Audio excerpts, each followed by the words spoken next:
Om Bhurabhuvah Svah Tatsavitursvarenyam Bhargo Devasya Dhimahi Dhiyo Yo Nah Prachodayat. Om Shanti Shanti Shanti. Namaskar, my dear friends. To continue to talk about the book Updesa Saram or Updesa Undiyar of Bhagwan Sri Ramana Maharshi. In this video, the right attitude about the karma is to be explained as told by Bhagwan Sri Ramana Maharshi. What then should our attitude be towards karma or activity? Should we or can we refrain from all action? No. Persons are always acting and impelled to act in particular ways. Their body and mind alike are bundles of vasanas, resulting from the operation of well-established laws in respect of innumerable past acts and appearing to bind the individual with iron chains. There is no need, however, for any pessimistic collapse into sluggishness. In each bundle we find intertwined not merely the operation of laws which man cannot control, but also elements of freedom which can use those laws to reshape and rearrange the bundle. The law of karma, for instance, that like produces like, and that individual acts tend to become habits growing stronger with exercise, is not a law to fear. It is a neutral law. If acts performed with the desire for worldly objects develop such desire endlessly, so do acts performed without such desire develop desirelessness, vairagya, and so do acts performed with love of God and in a spirit of surrender to Him develop such love and spirit. Sanskaras are the seed forms or potentialities arising from action which after due time begin to germinate as desires, tendencies, aptitudes, etc. The term vasana is generally used as synonymous with sanskaras. Bhagavad Gita, where we find both sets, presented samples of which are given here. These referring to the binding effect of karma.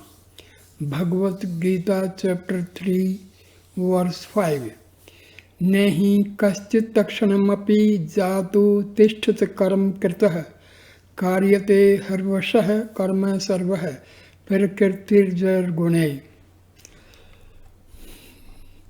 That is, hence, to avoid the ever-lengthening chain of births and deaths, samsara, or the ocean of desire-born karmic results with its perpetual waves of pain and pleasure.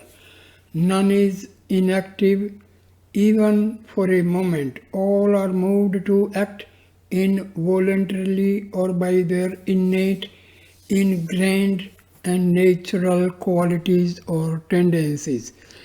Now, Bhagavad Gita chapter 3 verse 33.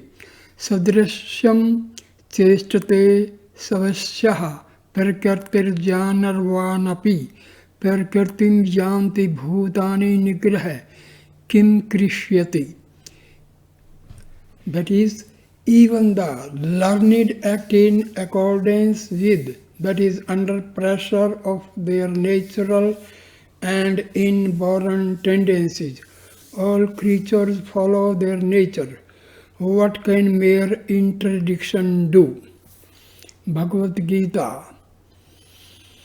chapter 18, verse 59. यद अहंकारम आश्रित है न योतिस्य इति मन्यसे मिथ्येस व्यवसायस्ते प्रकृतिस्त्वाम नियोक्ष्यति.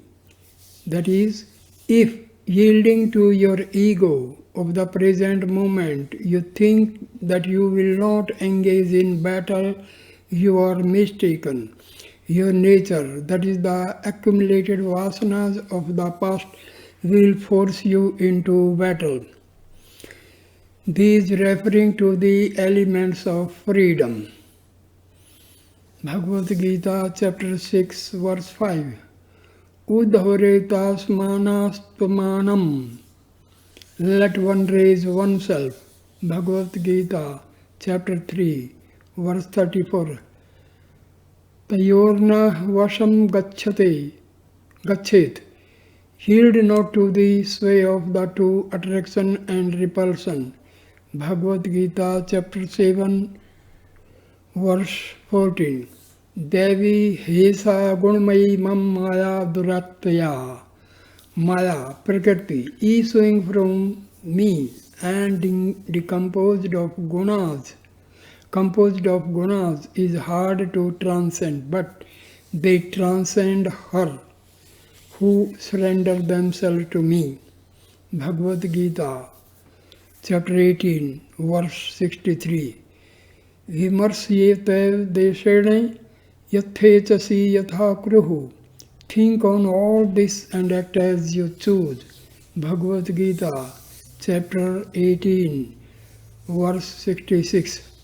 Sarv dharman pritajya mamekam saranam varja. Give up all other dharma, seek refuge in me alone. I will save you from all sin, grieve not. One should ceaselessly curb desire, confine oneself to unavoidable acts, and do these without attachment to their fruit. And the best practical steps to secure non-attachments are: number 1, to turn one's love from worldly objects on to God. Second, to surrender every object one has and even oneself to Him. And third, to maintain this spirit of love, surrender and detachment throughout, that is, alike before and at the time of doing what one has to do and of reaping its fruit. With increasing success in such endeavor, one rises to one's fullest stature in God. Karma marga, or path of works. What are the acts generally performed for this purpose? That is, to attain the highest. They are: number 1, worship with the body termed puja, consisting of ceremonial worship accompanied by external activities. Second, worship with the voice termed japa, consisting of praise or repetition of the holy name. And third, worship with the mind termed dhyana. External and internal elements are found in all these in varying degrees. This classification based thereon, though a rough one, is still popular, and Maharshi adopts it and makes a few remarks on each. The advance of an aspirant in inwardliness is often noticeable by his proceeding from a grosser to a finer, from a somewhat external to decidedly more internal form. The higher and keener one's spirit, the finer and simpler is his method of approach, his sadhana. In the beginning of his turn from worldliness, an worldliness, an aspirant may take to ceremonial worship, especially at holy places. The words external and internal are based on the supposition that the body is one's self and that the mind is something spatial inside the brain. Though these are unwarranted assumptions, they are of use in practice to aspirant and mystic. Like Banaras or Rameswar, and be very keen on procuring numerous accessories of worship, that is, silver images and baskets of sacred basil or bale, but later less emphasis is laid on these and more on the praise of God with thrilling hymns and songs. Later still, even these are left behind, and bare repetition of the sacred name Japa is felt to be distinctly more advantageous and efficient. Next, this also drops off, and all the aspirants' heart and soul are poured out in a purely inward flow on God, drawing him more and more into God and transforming his indirect and mediate perception into immediate intuition through meditation, dharana, concentration, dhyana, and absorption, samadhi. All this is tersely summed up by Maharshi in his remark that the order of progress is puja, japa, dhyana, which ends in samadhi. Hints on meditation. Early attempts at meditation are generally unsuccessful and result in short, broken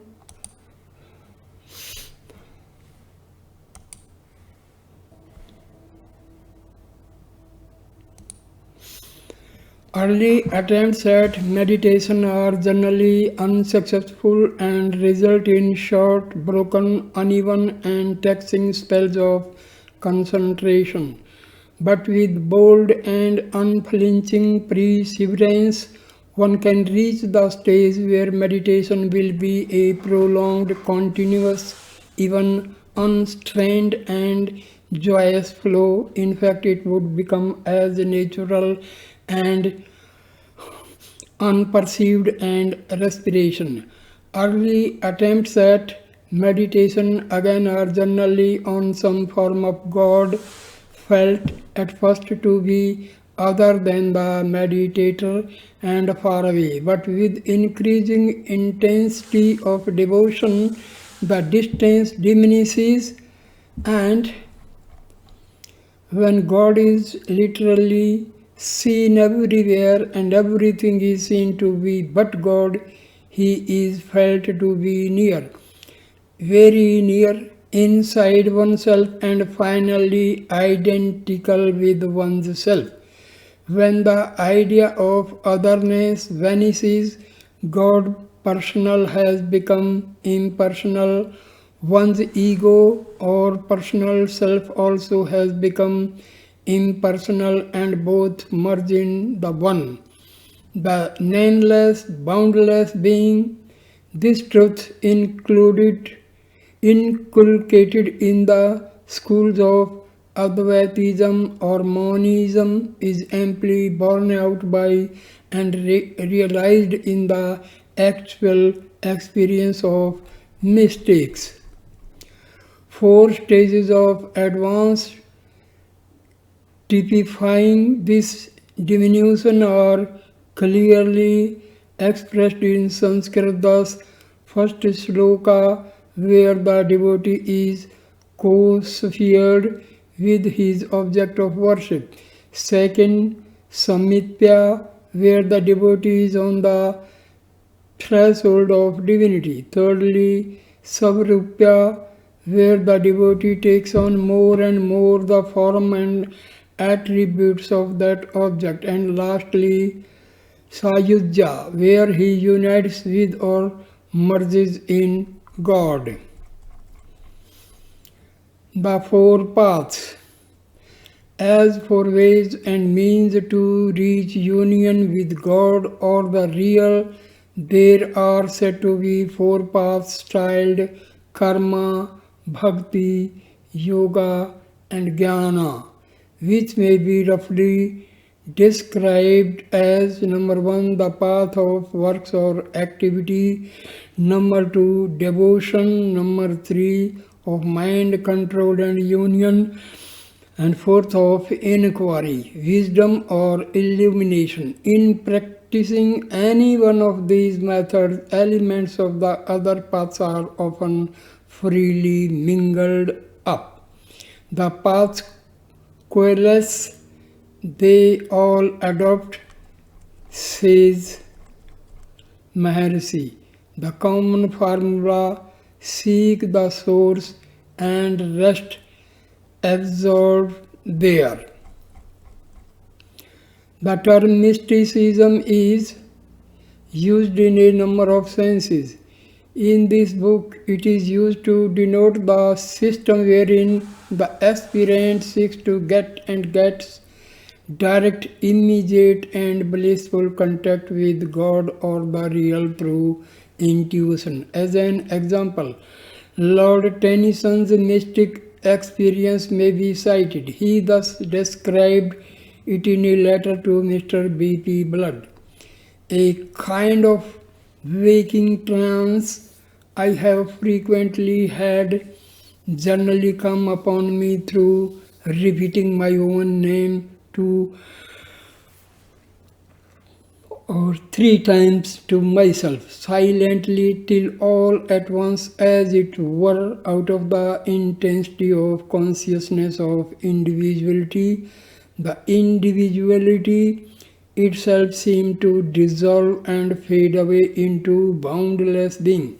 And this, not a confused state, but the clearest of the clearest, the surest of the surest, the weirdest of the weirdest, utterly beyond words, where death was an almost laughable impossibility.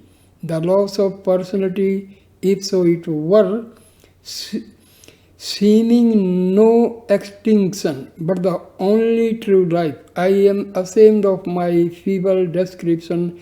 Have I not said the state is utterly beyond words? The path of yoga. Some observations have already been made about karma marga, or the path of works. One may next dispose of the yoga path, or at least of what is considered by some to be its chief distinguished characteristics, that the attempt to control mind through control of breath. One may ask what breath has to do with the mind, but it is the experience of many that an even breathing accompanies an even flow of thoughts. A ruffled breathing accompanies mental disturbance, and that an attempt to steady a ruffled mind by severe control and regulation of breath is successful. And the reason is not far to seek. The root of all the spiritual success is a well-developed and unified or one-pointed will. And this development or unification can be obtained by exercising the will either about respiration or about any other matter which the will can influence. In the case of concentration on respiratory control, however, there is a great advantage. Respiration, vegetative life, and thought are the outflow of one evolving life principle, and respiration is a matter of urgent importance for the continuance of life. Any checking or regulation of it must naturally draw the mind away from all matters over which It may be fretting or brooding. Whatever the explanation, there is the fact that breath control leads to mind control. But this control is only temporary. It just lulls the mind for a while but provides no permanent cure for the mind's perpetual restlessness, and until such a cure is effected, one cannot enjoy permanent peace. Brahma Sutra 1 Janmadasya Yatah, which means Brahma or God is that whence all this universe arises, in which it is supported and into which it returns. And Chandogya Upanishad chapter 3 verse 14. Tajlaniti Shantah Upasit, which means calmly worship that as the source, the stay and end of all this universe.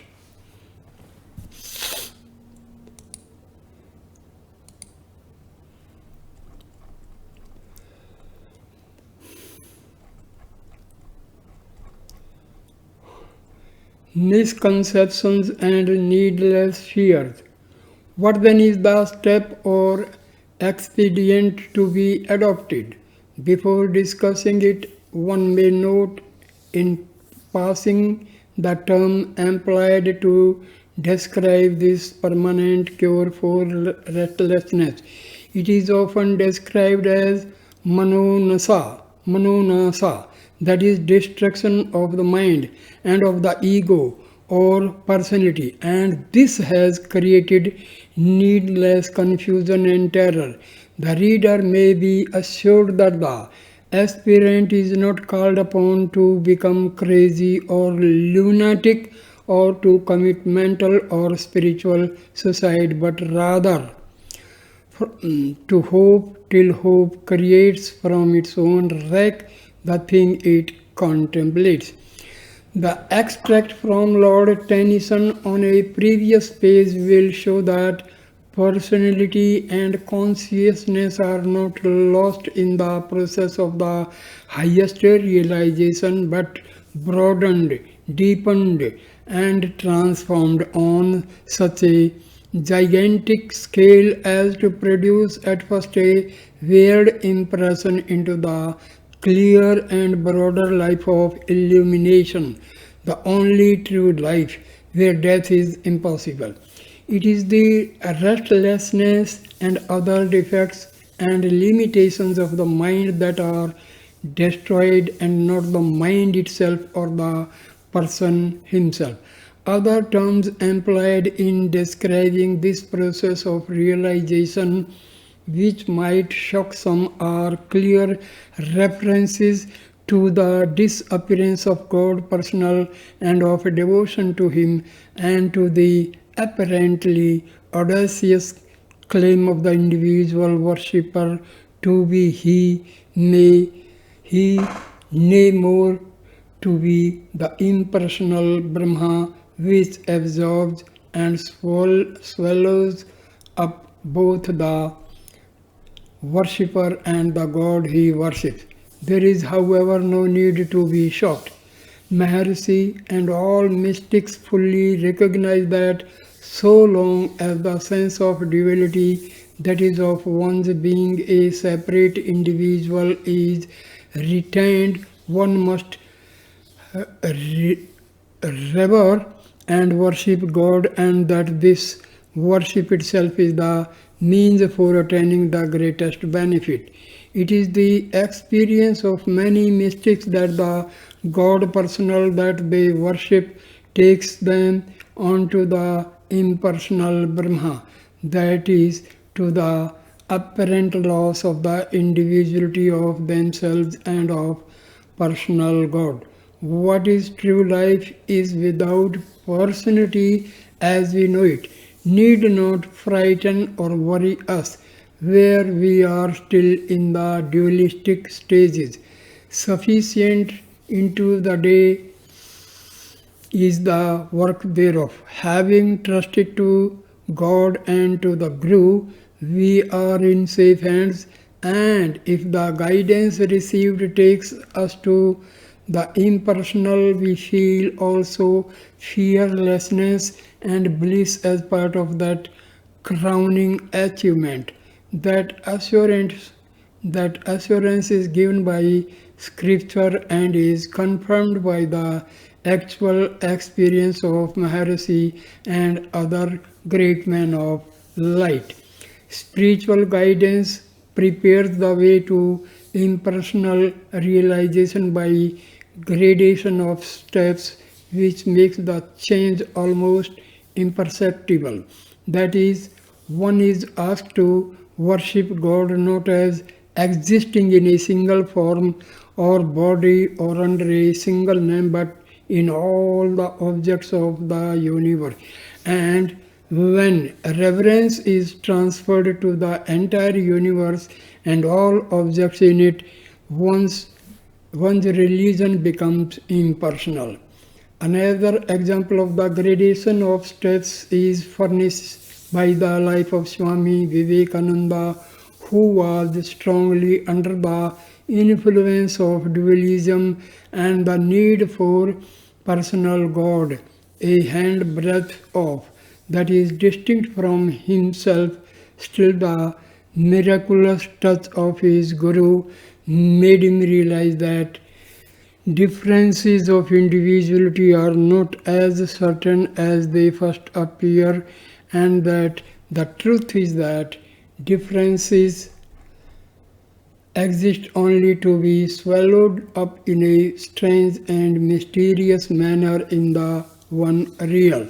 Vivekananda for some time clearly perceived that a cart, its horse, and driver were really one, that is, leaf plate, the food thereupon, and himself, the eater, were one, and wondered who it was that was eating.